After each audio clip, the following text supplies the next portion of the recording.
Başlayaq. Deməli, 2-ci Dünya Müharibəsi illərində Şimali Azərbaycanda hansı hadisələr baş verib, bunlara nəzər yetiririk uşaqlar. Bir də buradan bu kişiləri tanıyırıq. Yəni, 2-ci Dünya Müharibəsi dövründə kimlər mübarizə aparıbdı, kim harada vuruşub, bunları deyirik. Kimlə qalmışdı? İlahədə. İlahə, sən bizə deyə bilərsən, 2-ci Dünya Müharibəsi illərini neçənci illəri əhatə edir?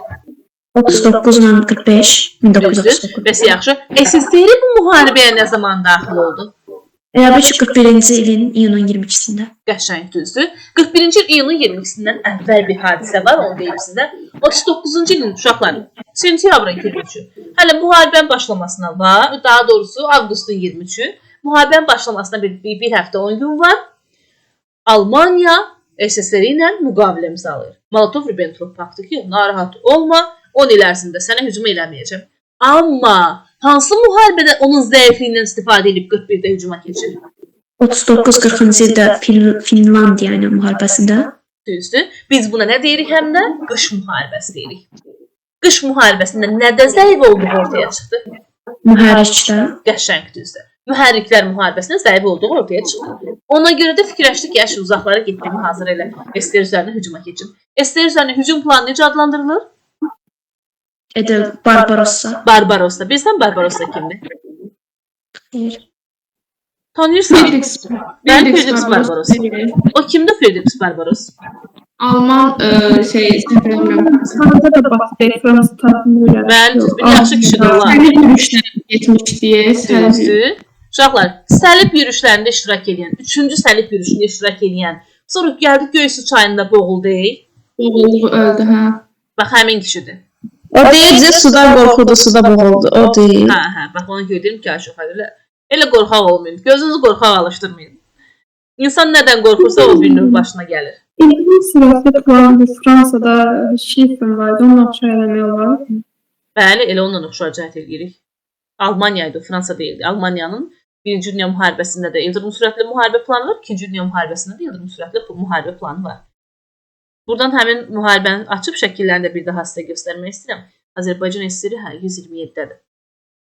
Deməli, burada yadda saxladıq nələr? İlahə, sən bizə dediyin Barbarossa planı. Bəs yaxşı, Edelweiss planı nə deməkdir? Bu da Azərbaycanla bağlı plan idi. Elə bil ki, Bakı burada Rusiyaya çox kömək edirdi neft barədə. O da yəni Bakını ələ keçirmək istəyirdi neftinə görə. Hə, fikirləşdi ki, elə ən yaxşısı Bakını ələ keçirməkdir. Bakını ələ keçirsəm, burada olan demək olar ki, bir çox müəssisələr artıq nefti Azərbaycan nefti. Almaniya işləyər. Düzdür. Sonra bir sualtı getdi də müəllimə, nəsə sualtı qayğına ilə olsun. Gözünü deyəcəm bir. Almanların ilahə bu Bakı neftini ələ keçirməsi böyük bir artıq Almaniya çox xeyir ola bilərdi. Müharibə onların xeyrinə başa çata bilərdi. Ona görə də Fransa və İngiltərə nə plan düzdür? Bakıya bomba atmaq, amma sonra fikirlərindən dönürlər. Onu etməkdənsə, biz belə də Bakı nefti nətər Almaniyaya gedirdi? Qara dəniz vasitəsilə fikirləşdilər, sualtı qayıqlarla, yəni Qara dənizdəki həmin neft gəmilərinin qarşısını alsınlar. Qəşəng düzdür. Yəni Qara dənizdə sular həmin nefti partlatmaqla. Düzdür. Azərbaycan SSR buradan tapım. Azərbaycan SSR 2-ci Dünya Müharibəsi illərində 122. Sonra bir də bizə kim deyəcəkdir? Nuray Süyenova deyəcək. Nuray, Bakının bombardıman edilməsi falan planlarını bildik. İndi bəs yaxşı, görəsən bizə müharibədə deyir ki, birincisi, faşist ordusunun məğlub edilməzliyi haqqında o əfsanəyə hansı döyüşdən sonra son qoyuldu? Moskva döyüşündən sonra. Doğrudur. Moskva döyüşündən sonra, düzdür. Moskva döyüşü nə zaman baş veribdir? 1941. Bəli, 41-ci ildə. Bu bir. İndi gəl baxaq görək. Moskva döyüşündən sonra bunlar başladılar Stalingrad uğrunda mübarizə aparmağa. Həmin o Stalingrad döyüşü əslində necə adlanırdı? Yadımda deyil. Əslində baxıram ki, heç də yəni Rusiya torpaqları Rusiya üçün deyilmiş. Sən demə bu döyüş Neft üçün deməli. Bəli, neft uğrunda əmr. Çünki onlar məğlub olduqları üçün orada artıq neftə ehtiyacları var idi. Onlar da əsas Bakı idi, sonra başqa kişilər də var idi. Onları istəyirlər ki, onlar tutsunlar. Bəli, neft uğrunda ən böyük döyüş hesab olunurdu. Bağdat istədilər, oradan İrana keçmək istəyirdilər deyə. Yox, Hindistana. Bəli, Azərbaycanın. Bir də uşaqlar, buradan həmişə bir şey deyirəm, yadınızda saxlayın. Bax, deyə bilərsiniz siz mənə Pompey elə Nuray Hüseynova, Pompeydi, Pyotrdu, Hitlerdi. Hər üçünün də əslində Azərbaycana hücuma keçməklə məqsədi nə idi? Neftə etmək. Neftmi, yoxsa hələ məsələn Pompeyin elə çox neftə ehtiyacı var mıydı görəsən? Azərbaycan öz ərazilərini etməkdə. Qafqazın işğal etmələri Aha, buradan uşaqlar birbaşa Hindistana getmək istəyirlər. Bəli, Hindistana getmək istəyirdilər, onu soruşurdum. Nuray Hüseynova bizə deyəcəkdi. Nuray, deməli, neft uğrunda ən böyük döyüş hesab olunurdu. Orada Balqa düzəni hücum eləmişdilər o. Neft uğrunda ən böyük döyüş, Stalingrad döyüşü. Qafqazın 3 əsas neft mərkəzini ələ keçirmək istəyir ki, bu neft mərkəzləri haralardı? Bakı, Grozny'di, bir də ki adından Maykop, bəli, Maykop idi, doğrudur. Bəs yaxşı, burada dedik ki, Azərbaycanlıların ilk qələbə xəbəri hardan gəlir? Balqa düzəni hücumundan sonra. Azərbaycanlıların ilk qələbə xəbəri. Bilirlər. Xeyr, yerdən dedik. Uşaqlar, yaman yerdən dedik. Brest qalası idi, doğrudur. Amma Nuray, Brest qalası harda yerləşir? Bu Brest, bu Belarusiyada yerləşir. Yadında saxlayırsan bunları. Bəs yaxşı, Nuray Sultanova bizə deyəcək. Deməli, Nuray, 2-ci Dünya müharibəsi illərində, 2-ci Dünya müharibəsinin neçənci illəri əhatə edir? Bunu tez yadımıza sal. 1939-45. Bəs yaxşı, SSR müharibəyə nə zaman daxil olur? 41-ci ilin yayında. 41-ci ildə, yaxşı. 41-ci ildə müharibəyə daxil oldu, iyunun 22-sində. İndi sən mənə də görüm, müharibəyə SSR hücum planı, Almaniyanın SSR hücum planı necə adlanırdı? Barbarossa planı. Doğrudur, Barbarossa planı adlandırıldı. Barbarossa planı bir, bunu yadda saxlayırıq. Bir də Edelweiss plan var idi ki. Barbarossa planı hansı əraziyə hücum idi? Barbarossa Almaniyanın hücumuydu, Almaniya planıydı. Almaniyanın SSR-yə. Bəs Edelweiss planı isə? O da Almaniyanın Cənubi Qafqazı. Bəli, düzdür, Cənubi Qafqaza hücum planı. Adlandırıldı Edelweiss planı. Bunları ayrı-ayrılıqda bir-bir yadımıza saxlamaq lazımdır uşaqlar. Çünki testdə qarşımıza çıxacaq bunlar. Bəs yaxşı, artıq Qafqaza da hücuma keçirsə, deməli Qafqazda hərbi vəziyyət elan olunur. Bax, bu hərbi vəziyyətləri mütləq yadda saxlamaq lazımdır uşaqlar. Qafqazda hərbi vəziyyət. Qoy bir dəqiqə bu birisi ekranda paylaşaq sonra. Hə, bunu da görürsünüz artıq. Mənim o deyirsiniz. Uşaqlar, buradan bir sual vermək istəyirəm. Nuray Hüseynova, Nuray Sultanova. Deməli, Azərbaycanın ilk qələbə xəbəri hardan gəldi? Bəli, bayaqları yoldaşım dedi. Brest qalasından. Bəli, Brest qalası. Brest qalası Nuray Hüseynova harda yerləşir? Belarusiya. Belarusiyada yerləşir. Rəhmanov, Belarusiya burada neçə rəqəmlə işarə olunubdur? 9. Bəli, 9 doğrudur. Uşaqlar, bax bunları xəritə ilə də bilmək lazımdır. Ona görə xəritəni açdım ki, yadınızda qalsın.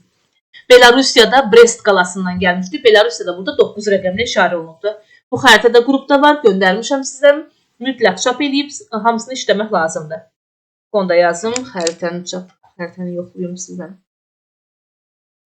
Xəritə yazmaq lazım. Dərsdən sonra qrupa yazacağım, bir daha xatırladacağım ki, yadınızda qalsın. Gələn dərsi işləyib mənə göndərirsiniz şəkillərini bu xəritənin. Uşaqlar, bax burada əks hücum məsələsini mütləq yadda saxlayırsınız. Bir, hərbi vəziyyətin elan olunması 42-ci ildə. Artıq Qafqaza hücuma keçirsə, deməli Qafqazda hərbi vəziyyət elan olunmalıdır. Bir də əks hücum məsələsi bizə xronologiyada düşür.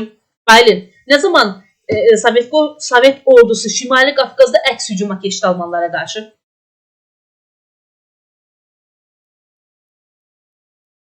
Neçənci ildə idi Aylin? Buyur Səkinə. Mənim 43-cü ildəydi də mənim əks hücuma keçirlər. Milli diviziya yaratdılar. Doğrudur. Milli diviziyaların da deyil iştirakı ilə. Bəs yaxşı, Afaq bizə deyəcəkdir. Afaq, gəl baxaq görə, 1-ci Dünya müharibəsi dövründə Azərbaycanlılar hansı diviziyanın tərkibində vuruşublar? 77-də ilk milli diviziyamız 77 idi. Bir dəqiqə. 223. Buralarda yoxdur. Biz onu keçən dərsimizdə 1-ci Dünya müharibəsinin dövründə öyrənmişdik. Hansı diviziyanın tərkibində vuruşmuşduq? Deyəsən hansıydı? Uşaqlar, kim deyər? Xeyr, bu rəqəmlər deyildi. Tatar. Bəli, Tatar Suvar alayı Qafqaz diviziyasının tərkibində uşaqlar. Qafqaz diviziyasının tərkibində bizim bir balaca alayımız vardı. Tatar süvari alayı. Yəni 1-ci Dünya müharibəsində bizim özümüzün ayrıca xüsusi bir diviziyamız olmuyor. Qafqaz diviziyasının içərisində bir balaca alayımız vardı ki, bu da çox böyük işlər görmüşdü. Brusilov hücumunda iştirak eləmişdi, böyük uğurlar qazanmışdı, tərərilik olmamışdı və s. kimi məlumatlar demişdik. Afaq xanım, Azərbaycanın ilk milli diviziyası 1920-ci ildə 77-ci diviziya. bəs yaxşı, 77-ci diviziya harda, hansı ərazilərdə vuruşubdu? Bu Qafqaz Hansı sözlə öyrəndin? Kul Şimali sözlə. Kul. Bu dövlətlər hansılar idi? Krım, Ukrayna, bir də Litva. Bəs yaxşı, indi Ukrayna burada neçə rəqəmlə işarə olunubdu? Bəli. Rusiya tərəfdəydi. Ukrayna neçə rəqəmlə işarə olunub? 10. 10 doğrudur. Ukrayna 10 rəqəmlə işarə olundu, bu 1. Sonra bir də sən mən orada Litvan deyəcəksən. Litva neçə rəqəmlə işarə olunubdu? Bilməyəcəm. Litva. 6. Aha. Uşaqlar. 6, 7, 8 Baltikanlı ölkələrdir. 6 Estoniya, 7 Latviya, 8 Litva. 8. Niyə Litvan deyil 8-dir uşaqlar? Yadınıza salın, Reçpospolita, Polşa və Litvanın o uniyası birliyindən yaratmışdı, nigah diplomatiyasından. Onda Polşanın yanındakı Litvadır, belə yadda saxlayın ki. Polşanın yanında Litva yerləşir. 13 Polşadır, 8-də Litvadır. Litvada vuruşdu, deməli 77-ci diviziya. Bəs afaq, 77-ci diviziya verilən fəxri ad hansı idi? Simferopol. Bəli, Simferopol diviziyası adı verilmişdi. 77-ci diviziya dağılmışdı. Neçənci ildə yenidən bərpa olundu? 416-cı diviziyada bərpa olundu. Yox, neçənci ildə? Hə, 1941-də. 41-ci ildə idi. Uşaqlar, tez ruşka dəftərlərinizi hazır edirsiniz, başlayırsınız dedikcə yazmağa. Qeyd eləməyə kim? Simferopol diviziyamız hansı diviziya oldu? Tez yazırsınız.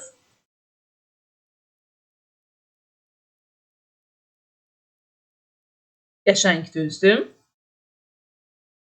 77-ci diviziya. Təhmarisi 77 mi yazdı? Deyir, onsuz da müəllim görmür. Yazdım. Elə mi deyirsən, ay Təhmaris? 77-ci diviziya. Bəs yaxşı, niyə görürəm? Bax, buradan indi sonra dərs izləyəndə görəcəksiniz ki, görünür. 77-ci diviziya. Bəs yaxşı, 416-cı diviziya birləşmiş diviziya hansıdır?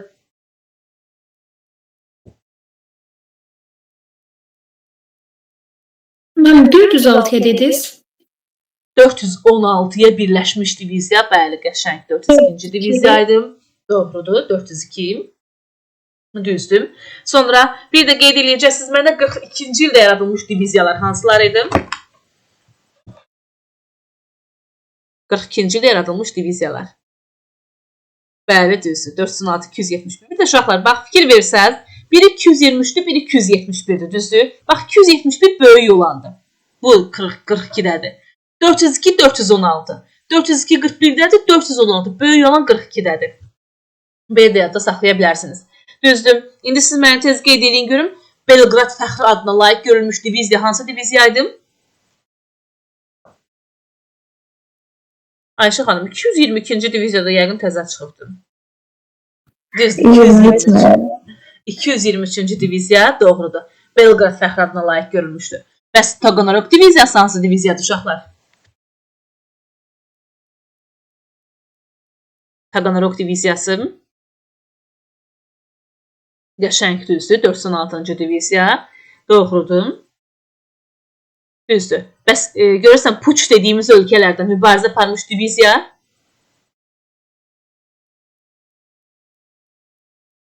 271. İndi puçu yazın görün. Puç hansı ölkələrdir uşaqlar?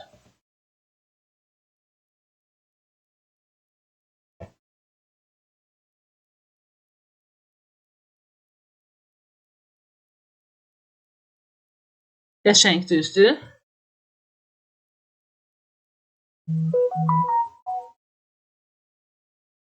Polşa, Çexoslovakiya, bəli, Ukrayna doğrudur. Puç dediyimiz. İndi siz mənə tez bir dənə də qeyd edin görüm. Polşa və Çexoslovakiyada mübarizə aparmış Azərbaycanlı şəxs kim olubdur?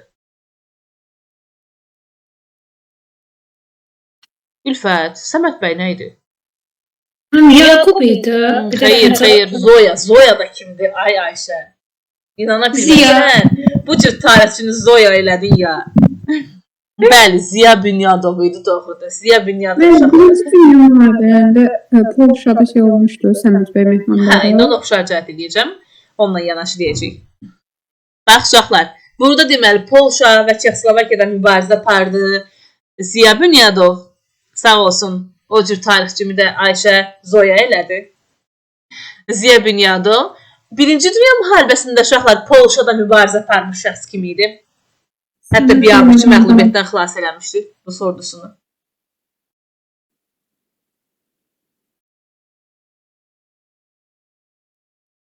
Bəli, Səməd bəy Mehmandarov, doğrudur. Səməd bəy Mehmandarov idi, düzdür. Bax uşaqlar, 2-ci Dünya müharibəsindən adətən sual düşür. Ona görə bu mövzumuzdan sual gələ bilər. Maksimum dərəcədə yaxşı oxumaq lazımdır bunu. Düzdür. İndi bu şəxsləri həm də sizə şəkillərdə göstərmək istəyirəm, həm də xəritədə də bir-bir demək istəyirəm.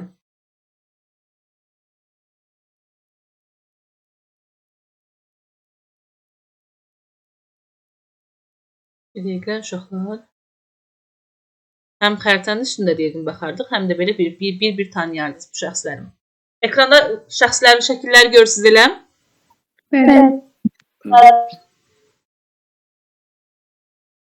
Bu şəkil deməli 2-ci Dünya müharibəsi dövründə Azərbaycanlılar əskər gedərkən, cəhbəyə yollanarkən. Görürsünüz, qadınlı, kişili hər kəs cəhbəyə yollanır. O zaman bizə ilahə deyə bilərmi ilahə? 2-ci Dünya müharibəsi dövründə neçə nəfər Azərbaycanlı istər arxa cəhbə, istər ön cəhbə müharibədə iştirak edirdi? 700 min, 11 mini qadın idi, 400 mini də cəbhəyə getdi dönmədi, 300 mini həlak olmuşdu bunlardan. Mütləqdir ki, hamımızın, bir nənələrimizdən, babalarımızdan müharibədə iştirak edən, müharibəyə gedib qayıtmayan və yaxud da ki, hər hansıda bir müəyyən medal olan şəxslər olub, içərinizdə var. Məsələn, mənim babam, ulu babam, belə deyim, müharibəyə gedib gəlməyibdim. Anamın babası, onun da həyat yoldaşı müharibədə, arxa cəhbədə iştirak elədiyinə görə xüsusi medallarla da təltif olunmuşdu. Mənim də babamın babası. Hə, bilirəm ki, uşaqlar, o dövrdə 700 min çox böyük bir göstəricidir. Yəni, Azərbaycanın hər evdən demək olar ki, bir nəfər şəxs bu müharibədə iştirak edirdi. İstər ön cəhb olsun, istərsə də arxa cəhb olsun. 400 min də qayıtmadı. Amma ilahə, buna rəğmən cəmi neçə nəfər Azərbaycan türkünə milli qəhrəman adı verdilər? 42, 120 nəfərdən 42 dənə. Bəli, cəmi 42 nəfərə. 121 nəfər Azərbaycanlıya verilmişdi. Bunun içində Yəhudisi, nə bilim, Tatarı və s. başqa xalqlardan olanları var idi. Ruslar falan. Cəmi 42 nəfərcə Azərbaycan, 40 nəfər çox böyük bir, yəni 42 nəfər çox kiçik bir göstəricidir. Bunlara bu ad verildi. Sonra uşaqlar, bəs yaxşı. Nuray Hüseynova bizə deyəcək. Nuray, bu diviziyaları bir daha xəritə ilə sual verəcəm. Bax, burada gördüyümüz Həzi Aslanov. Ne görə sən bizə? Həzi Aslanov hansı mükafatlara layiq görülübdür? Hansı ərazilərdə mübarizə aparıb? Həzi Aslanov təyyarəçi olmuşdu. Vay, sümükləri sızıldadı. Təyyarəçi nə idi? Yəni ki, mübarizə aparanda təyyarə General idi Həzi Aslanov. general idi. Tank komandiriydi. Artillerist idi. Doğmamış ama harada çıkmıştı da kalmak ki təyyarə sürmüşdü, ölmüşdü. Valla təyyarə məsələsini deyəmərəm. Bir qadın var idi təyyarəçi, bir də Adil idi burada 2-ci Dünya müharibəsində. General, təyyarəçilər də general ola bilər. Bu artillerist idi. Nəyə görə deyirəm sümükləri sızıldayır? Çünki artilleriya tarixində böyük rol oynamışdı. Onun cinahlardan zərbə taktikası bu gün də hərbi məktəblərdə keçilir. Bir çox ölkələrin hərbi məktəblərində istifadə olunur bu hərbi taktikadan, cinahlardan zərbə taktikası. Bəs yaxşı, deməli, Sovet Lənkəranlıdır. bəli, onu deyəcəkdim. Bax, əsli Heykəl falan qoyublar. Görmüşdüm. düzdür, Lənkəranlıdır. Lənkəranlar da xüsusi onun adını həmişə yüksək tutmaq çalışır. Deməli, Həzi Aslanov Lənkərandan oldu. Əsas məqam bu yadda saxlayın. 2 dəfə Sovet İttifaqı qəhrəman adına layiq görülübdü. Hansı ərazilərdə vuruşmadan sonra bu adlara layiq görülüb qızım? Belarusiya və Baltik ölkələrində. Aha, Belarusiya, Baltik. Bu ikinci dəfə idi. Birinci dəfə hansı ərazidə mübarizə apararkən bu adı layiq görülmüşdü? Stalingrad. Bəli, Rusiyanın özündə Stalingrad uğrunda döyüşdə. Nuray Sultanova bizə deyəcək, Nuray Sultanova. Deməli bizim bir də var idi ilk Sovet İttifaqı qəhrəmanımız. İlk Sovet İttifaqı qəhrəmanı kimdir? Yakup Quliyev değildi. Bax burada görürsən ilk Sovet İttifaqı qəhrəmanı. İsrafil Məmmədov. Birinci adam. İlk Sovet İttifaqı qəhrəmanı adına layiq görülən bəli İsrafil Məmmədov olmuşdur. İlk dəfə Sovet İttifaqı qəhrəmanı adına layiq görüldü. İlk İsrafil. Bax İ hərfi ilə başlayır. İsrafil ilk. Bəs harda vuruşmuşdu bu? Pustinka idi deyəsən. Aha. Novgorod, yəni Rusiya ərazisində mübarizə aparıb. Pustinka kəndi uğrunda düzdür. Həzər Salonov neçə dəfə Sovet İttifaqı qəhrəmanı adına layiq görülüb? 2 dəfə. Düzdür. Birinci dəfə hansı ərazidə vuruşarkən? Birincisində Stalingrad döyüşləri, ikincisində də Baltik ölkələri, bir də Belarusiya uğrunda gedən Qəşəng döyüşlərdə. düzdür. İndi sən mənə buradan Baltik ölkələr deyəcəksən görüm xəritədə neçə rəqəmlərlə işarə olunubdu? Bu 42-43 deyil. Yox, Baltik ölkələr incə dedim. Nuray 6, 7, 8. 8. Bax Baltik ölkələri. Bəs Belarusiya neçə rəqəmlə işarə olunub?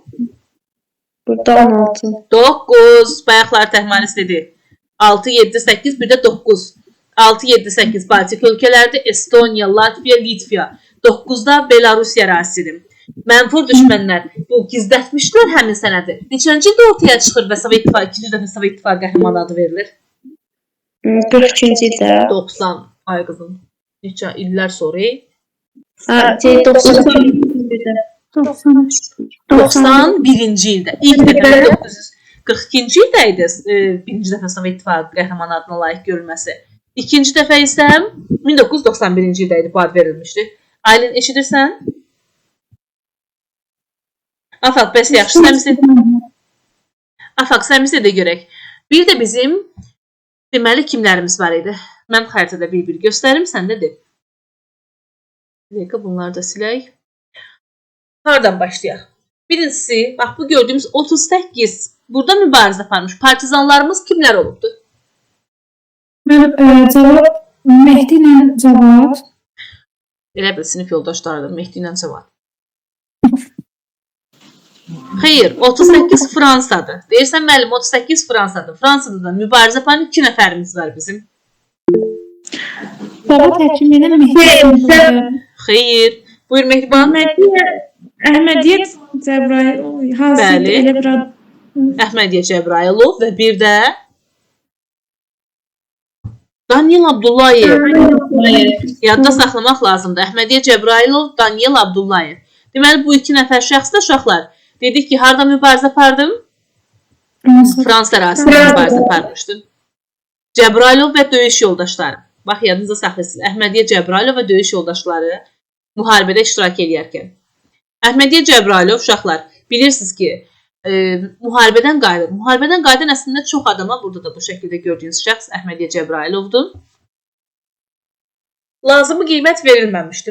Əksəriyyətini Rusiya yenidən repressiya məruz qoydu ki, bunları almanlar öyrədib göndərib. Yoxsa bunlar elə hər saat gələ bilməzlər. Neynədilər? Əhmədiyyə Cəbrailovu öldürməsələr də, amma ona lazımı qiymət verilmədi, hörmət izzət sahibi olmadı.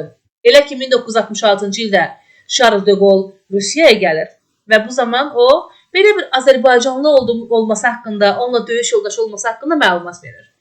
Gəlib Əhmədiyyə Cəbrailov evdə elə tələm-tələsik götürüb aparırlar ki, elə bilir ki, evdə ailəsi uşağı buna öldürməyə aparırlar.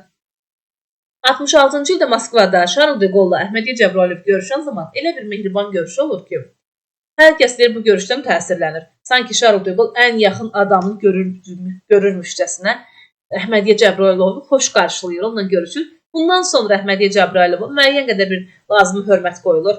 Amma təəssüflər olsun ki, Sovet hökuməti yəni bu cür qəhrəman bir insanı lazımı qiymətləndirməmişdi.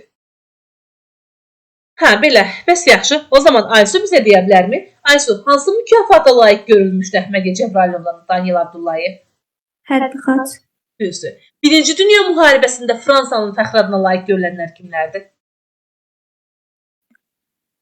Birinci Dünya müharibəsində Bəli. o yadımdan çıxıb. Kim deyər uşaqlar?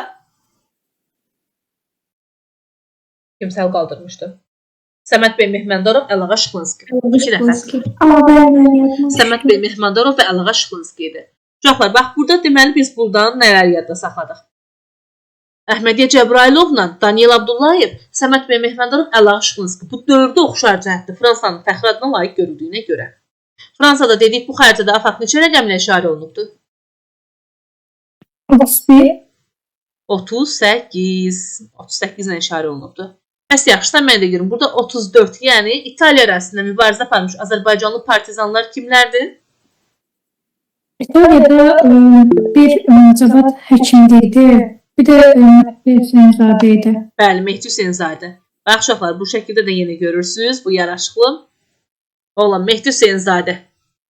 Mehdi Hüseynzadə həm çox belə qabiliyyətli insan olub, müharibədə partizan kimi də çox yaxşı bir qəhrəmanlıq göstərmişdi. Ona görə bax partizanlar içərisində Münasib İttifaqı qəhrəman adına layiq görülüb. Poliglot, yəni çox bir dil bilən insan idi. Eyni zamanda rəssamlıq qabiliyyəti, aktyorluq qabiliyyəti vardı. Çox savadlı bir insan olub. Mehdi Hüseynzadə. Neçənci ildə Sovet İttifaqı qəhrəman adına layiq görülür? 1944-də mi? 57-ci ildə. Aysu, Mehdi Hüseynzadənin həyatı ilə bağlı çəkilmiş film hansı filmdir? Uzaq sahillərdə Qəşəng. filmdir. Bu sırf Mehdi Hüseynzadə ilə bağlıdır, yoxsa? Bəli, Mehdi Hüseynzadə ilə bağlıdır. Mehdi Hüseynzadə döyüş yoldaşları, yəni kinoya baxmısınızsa əgər, kinoda məşhur bir replik var. 9-un yarısında mənim zabitlə görüşüm var. Angelika deyir. Bunu yadda saxladıq. Mikhailo ləqəbli. Biz bir də uşaqlar 1-ci Qarabağ müharibəsində Mikhailo ləqəbli insan deyəcəyik. Bu da Tofiq Hüseynovdur. Qeyd edeyim bir yerə. Tofiq Hüseynov. Sonra Aysu xanım, bəs yaxşı, Rumıniya uğrunda mübarizə aparmış Azərbaycanlı. O Cəlal Əsədov idi. Rumıniya burada neçə rəqəmlə işarə olunubdur? 13. Rumıniya, diqqətli ol. Hə, bunun Kim deyər uşaqlar Rumıniyanı? 15 değil. 15. 16. 16 rəqəmlə işarə olunub Rumıniya. 16 Rumıniyadır, 17 Bolqaristandır. 16 deməli oldu bizim Rumuniyamız. Bəs yaxşı, Yaqub Quliyev harda mübarizə aparmışdı? Mən deyirsiniz. Bəli. Yaqub Quliyev Moskva uğrunda gedən döyüşlərdə fərqlənmişdi. Bir də Stalinqradda döyüşən Azərbaycanlılardan olmuşdu. Elə Stalinqradda da həlak olmuşdu 1942-ci ildə. O zaman Ülfət bizə deyəcəkdir. Ülfət, 1-ci Dünya müharibəsi dövründə Azərbaycanlı təyyarəçi İbrahim Ağaçlı. Yox, Yox. o değildi. Adı yadımda deyil. bəli, Fərman Qayıb. Bəs 2-ci Dünya müharibəsi dövründə bizim 2 nəfər şəxsimiz var. Adil Quliyev bir de o kadın idi. Züleyxa Seyid Məmmədov. O cür Adil Quliyev, bax bu gördüyünüz Adil Quliyev də bu yaraşıqlı oğlan. Bir də Züleyxa Seyid Məmmədova. Bax bu gördüyünüz gənc xanım da Züleyxa Seyid Məmmədova. Azərbaycanlı hərbi təyyarəçidir. O dövrdə onu göstərir ki, kişilərlə yanaşı qadınlar da çiyin-çiyinə mübarizə aparıb, can qoyub bu müharibədə. Bəs yaxşı, bir də bizim snayperistimiz var. Bu snayperist kim idi? Burada. Bəli. Hə, o da şeydi də Ziba Qəniyeva. Doğrudur. Bax uşaqlar şəklini görürsünüz. Ziba Qəniyeva. Bu gördüyünüz şəxs, bu gördüyümüz Şirin xanım da, xanım xatın qızımız da deməli Ziba Qəniyeva oldu bizim snayperistimiz. Bəs deyə bilərsən bunlar snayperisti Züleyxa Seyid Məmmədov, yəni Zibadır, Züleyxadır. Bunlar hansı döyüşlərdə iştirak ediblər? Moskova ola bilərdi mən. Həm Moskva, həm də Stalingrad. bəli, Stalingradda döyüşlərdə düzdür. Bəs Zeynəb bizə deyəcəkdir. Zeynəb, keçək bir də bax bu gördüyümüz deməli xəritəni açaq. Yenidən deyək. Yusif Sadıqov harda mübarizə aparıbdı?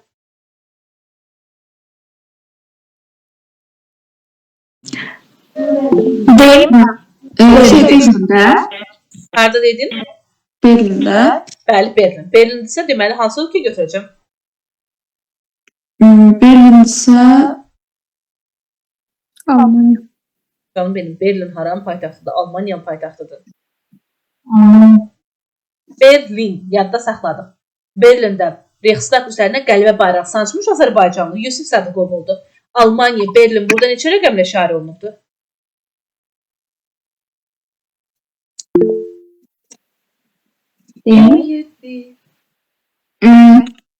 27 idi.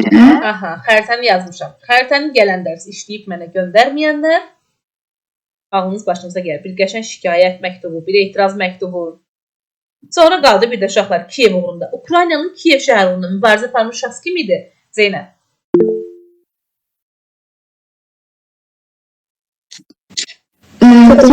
Xıdır Mustafayev. Bax, Kiyev, Xıdır. Görsən ikisində də qapalı sayt var. Elə bir təhər olsun, eləyib yadında saxlaya bilərsən. Kiyev uğrunda. Yəni Mustafayev sözünün sonundakı yevlə Kiyevin yerini yaxud da saxlamaq olar. Ha, heç lap qəşəng. Birdən gəldi Yaqub Quliyevlə yadda saxladı. Onda da yev var. Deməli, Xıdır Mustafayev Kiyev uğrunda mübarizə aparmışdı. Mehriban bizə deyəcəkdir. Mehriban, bəs Qafqaz uğrunda mübarizə aparmış şəxs kim idi? Hə, yenə burada qafı həmişə deyirəm uşaqlara. Qafur Məmmədov idi. Bəli, düzdür. Qafur Məmmədov, Ziya Bünyadov harada mübarizə aparıbdı? Polşadan Çexiya, adı nə idi? Bəli, Polşa və Çexoslovakiya. Polşa və Çexoslovakiya xəritədə neçə rəqəmlərlə işarə olunubdu? Deyim mənə. Buyur. 13. 13 Polşa, bəs Çexiya? Ona bir dəqiqə. 14. 26-dır. 26 ilə 14-ün birləşməsidir Çexoslovakiya. Elə bildim, elə onu deyəcəkdim, amma elə bir 14 yadımda qalmışdı. Bu tərəfdə 8 olur Litva. Bəli, 8 Litva. 26 ilə 14 Çexoslovakiyanın birləşməsidir. Hal-hazırda bilirsiniz ki, Çexiya və Slovakiya ayrı-ayrı bölünüb. Mehriban xanım, qəşəng cavab ver. Bəs yaxşı. Mehriban, İtaliyada mübarizə aparıb da kim idi? Mussolini həbsə alan Azərbaycanlı?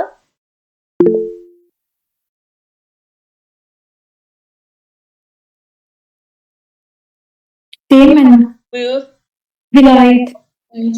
Bəli, Vilayət Hüseynov. Uşaqlar, bax burada diqqətli olun. Bax, Vilayət Hüseynov, Cavad həkimli, Mehdi Hüseynzadə. Üçün də sonunda H hərfi var. Üçü də İtaliyada mübarizə aparıbdır. Belə deyə bilərsiniz, yadınıza saxlaya bilərsiniz. Sonra Leyla bizə deyəcək, Mehriban, bax, hoşuma gəlmədi, hə. Bəs yaxşı, Mehriban, indi sən bizə deyə görə. Mehriban nə? Səs açamıram. Niyə səs açamısan? Nə olub səsini açamısan? Bir də Sahirə. İndi yaxşı, sənə sual verim. Bu Ziya Bünyadov hansı ərazilərdə vuruşubdur? Kim? Ziya Bünyadov. O Polşadan Çexoslovakiya. Polşa və Çexoslovakiyada mübarizə aparmış. Polşa, Çexoslovakiya, Ukraynada mübarizə aparmış diviziyamız. Diviziyamız 77-ci. Polşa, Ukrayna və Çexoslovakiyada mübarizə aparmış diviziyamız. O nə idi? 271, hə, 271. Bəli, 271-ci diviziya. 271-ci diviziyanı bildik. Bəs yaxşı, görürsən bu 271-ci diviziya deyim, başqa nə idi? Neçənci ildə yaradılmışdı? 42-də. 42-ci ildə Stalingrad döyüşündə vəfat eləmiş şəxs kim oldu? Stalingradda 42-də. Yaqub. Bəli, Yaqub Quliyev düzdür. Bəs təyyarəçimiz kim idi? Təyyarəçimiz Adil Quliyev. Doğrudur. Təhmariz bizə deyəcəkdir. Təhmariz, 2-ci Dünya müharibəsi dövründə Azərbaycanlıların bir şüarı vardı ki, bu şüar nə idi? Bəli. Hər şey müharibə üçün. Bircə bir onu bilirlər. Hər şey müharibə üçün, hər şey qələbə üçün. Hə, deməli şüarımız bu oldu. Bəs yaxşı, Azərbaycan Rusiyanın neftə olan neçə faiz ehtiyacını ödəyirdi?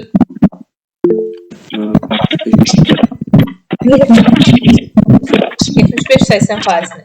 Rekord həcmdə uşaqlar səsləri bağlayın. Rekord həcmdə neft çıxarılmışdı. Hansı zavod fəaliyyətə başladı Təhmariz Azərbaycanda? Zavod nədir? Bəli. 42-ci ilin əvvəlində sən demə Bakıda təyyarə təmiri zavoduymuş. Təyyarə təmiri zavodu fəaliyyətə başladı. Sonra bir də yadda saxlayırıq ki, 45-ci deməli bu vurha-vurda müharibənin sonları da olsa, amma müharibədir. 45-ci ilin martında Bakıda fəaliyyət göstərən, Bakıda fəaliyyətə başlayan Azərbaycan Elmlər Akademiyası idi. Bəli, Elmlər Akademiyasıymış. Elmlər Akademiyasının tarixini əzbərdən bilmək lazımdır ki, bilək ki, ayan, bu müharibə dövründən sür, yoxsa müharibədən sonradır? 45-ci ilin martında yaranıbsa, müharibə qutarıb 45-ci ilin sentyabrında. Müharibə dövründə olub. Bəli, müharibə dövründəymiş, doğrudur. Bəs necə oldu ki, Azərbaycan tranzit əraziyə çevrildi? Bizim cəbhəmizdə qələbə qazanılmadı. Yox, İrandan gələn yardım hardan Rusiyaya ötürülürdü? İngiltərənin ABŞ-nin göndərdiyi yardım İran vasitəsilə gedirdi. Bəli. İrandan Azərbaycan, Azərbaycandan da Rusiyaya göndərilirdi. Hə, deməli buradan yadda saxlayırıq ki, sən deməm, buna görə Azərbaycan deyir ki, tranzit ölkəyə çevrilmişdi. Bəs yaxşı, yüksək oktanlı benzini kəşf edən kim oldu? Adı yadımda deyil. Leyla? Yusif Məmmədəliyev. Bəli, Yusif Məmmədəliyev idi, doğrudur. Bəs yaxşı, onda sual vermək istəyirəm. Azərbaycanda uşaqlar ilk neft kimya laboratoriyasını yaradan şəxs kim olmuşdu? Kim deyər?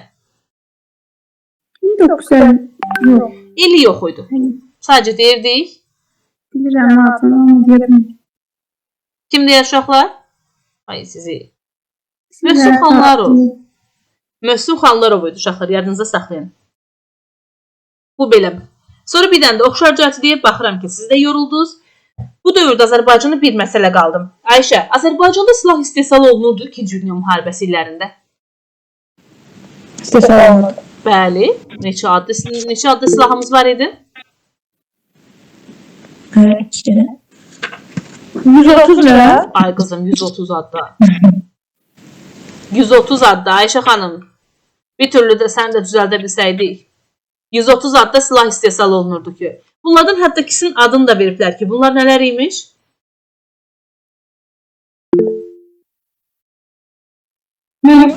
Buyur Səhmaniz. Katyusha raketi, bir de Molotov kokteyl. Bəli, Molotov kokteyli idi. Bax, Ayşə xanım, bunlar sən bilməsən, bala. Kokteyl də bizim içdiyimiz kokteyllərdən deyil, silahdır. Katyusha raketi, bir də Molotov kokteyli deyirik biz bunlara. Yusif Məmmədəliyevin adını bilmək lazımdır. Görəsən Ayşə, Azərbaycan, Bakı bu qədər əziyyət çəkib. Bizə qəhrəman şəhər statusu verdilər? Vermədi. Bəli, vermədilər bizə. Yenə haqsızlıq, yenə də 200-lük. Azərbaycana qəhrəman şəhər statusu verilməmişdi. Səbinə bizə deyəcəkdir, Səbinəm. İşte 1-ci Dünya müharibəsi, 2-ci Dünya müharibəsi, oxşar cəhətlərində. Gəl baxaq görək nələri oxşar cəhət edə bilərik. Hər ikisində partiyalar yaradılmış, diviziyalar yaradılmışdır. Diviziya. Uşaqlar, burada diviziya məsələsində deyirdim ki, deyin ki, diviziyaların tərkibində iştirak eləmişik. Bir də hər ikisində muxtariyyət olmuşdu. Muxtariyyət də deyil, o Cəbhə Azərbaycandır. Deyirsən ki, hər ikisində Bakı onların cəbhəxanasına çevrildi mi? Bəli. Hər ikisində Azərbaycanlılar. Sakit, Azərbaycanlılar iştirak edirdi mi? Bəli. Bəli, iştirak edir, doğrudur. Hər ikisində Azərbaycanlılar Sovet Rusiyasının tərkibində iştirak edir deyə bilərik. Bəli.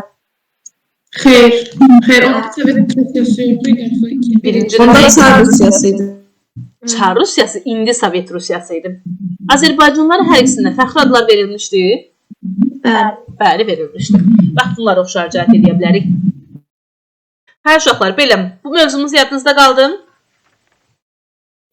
Bəli. Lap gözəl. Amma mənə qarışıq mövzudur, elə bil.